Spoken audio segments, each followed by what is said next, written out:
Good evening, everyone. James Hancock here. I'm back to review the new horror movie Gretel and Hansel, based on the fairy tale written by the brothers Grimm way back in 1812. Now, I've never read the original story, but my understanding is that all the old German fairy tales written by the brothers Grimm are incredibly gruesome in tone, much like the most interesting pieces of this movie. And speaking of those best bits, I'll keep this review spoiler-free at first, and then I'll give you a heads up before revealing any juicy details.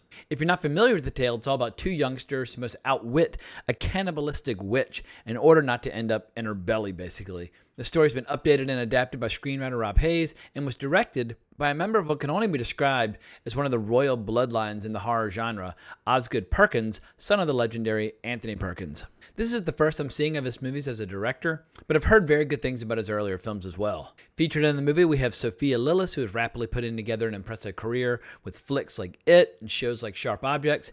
Even better, we have Alice Krieg, I've never quite known how to say her name, but most will recognize her as the Borg Queen from Star Trek First Contact, but who I first saw in Ghost Story in the theater as a little kid back in 1981. I was 5 at the time and completely fucking traumatized, and can remember sitting in a Pizza Hut after the show, and I felt like electricity was humming through my hands, making them shake. So for me, her horror credentials are incredibly strong, even if Mick Garris's film of Stephen King's Sleepwalkers hasn't aged particularly well. So let's start with the broad strokes. I enjoyed Gretel and Hansel and was legitimately creeped out at times, but I won't claim that this movie is required viewing for all horror fans.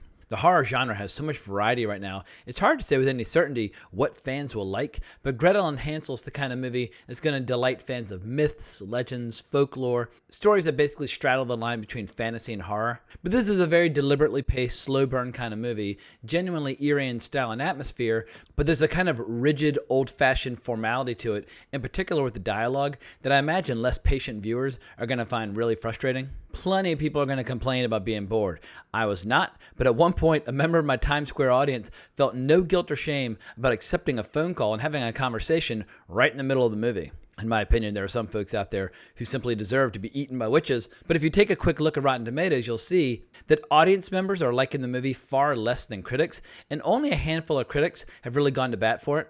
Things are not looking good for this movie's opening weekend, but for those out there who like it like I did, I suspect there'll be a lot of comparisons between Gretel and Hansel and Robert Eggers' The Witch, which is fair, but The Witch is probably the stronger movie. They certainly feel like distant cousins. But Gretel and Hansel leans far more into the realm of dark adult fantasy, with a highly detailed magic system and much more of a supernatural environment. In general, movies can be a little lazy when it comes to how magic works, but I like how this film tried to set up a very plausible scenario where power comes with a cost. There's an exchange, and now we finally know why the witch in this 200-year-old story is so fond of consuming human flesh.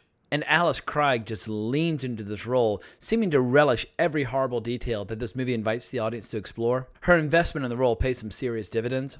Robin Coder's score is also excellent. I'll definitely be downloading it in full. But I think what I liked most was the world building. The movie gives us just enough information to leave us hungry for more. This is a world where undead and witches and ominous figures prowl the woods at night, and warriors are few and far between to keep people safe.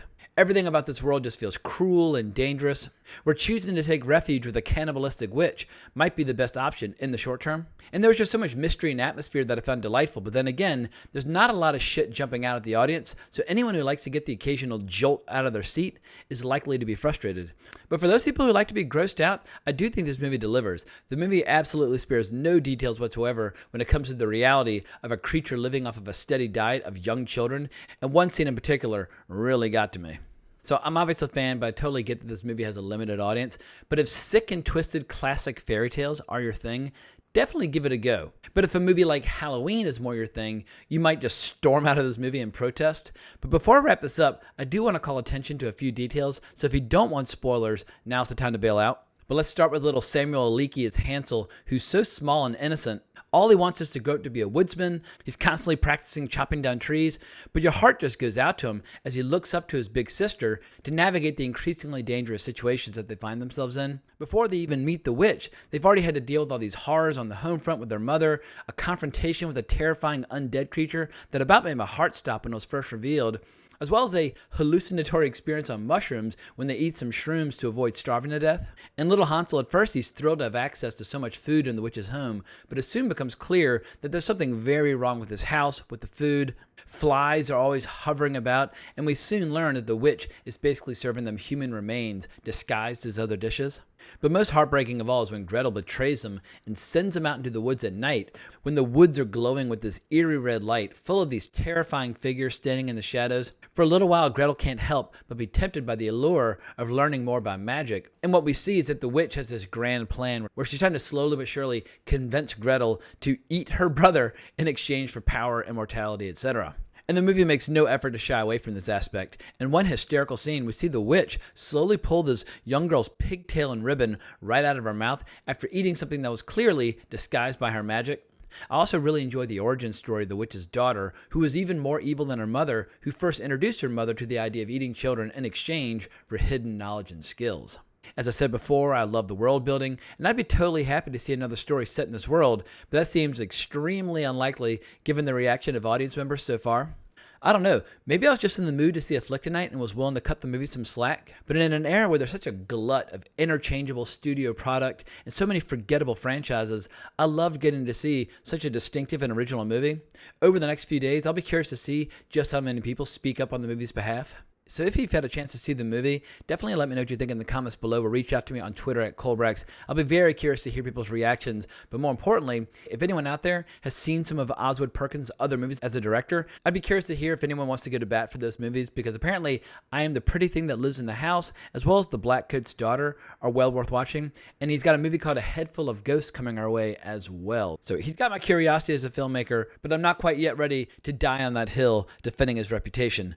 But I think I'm going to go ahead and wrap this video up. It's pretty late here in New York, but I can't thank anyone for watching the video. If you enjoyed it, please consider subscribing to the channel. All that good stuff. That's very helpful to me. And like I said before, you can always help me down on Twitter or leave a comment in the comments below if you want to talk more about horror or Oz Perkins or whatever the case might be. But hope everyone has a great weekend. But more importantly, as always, onwards and upwards.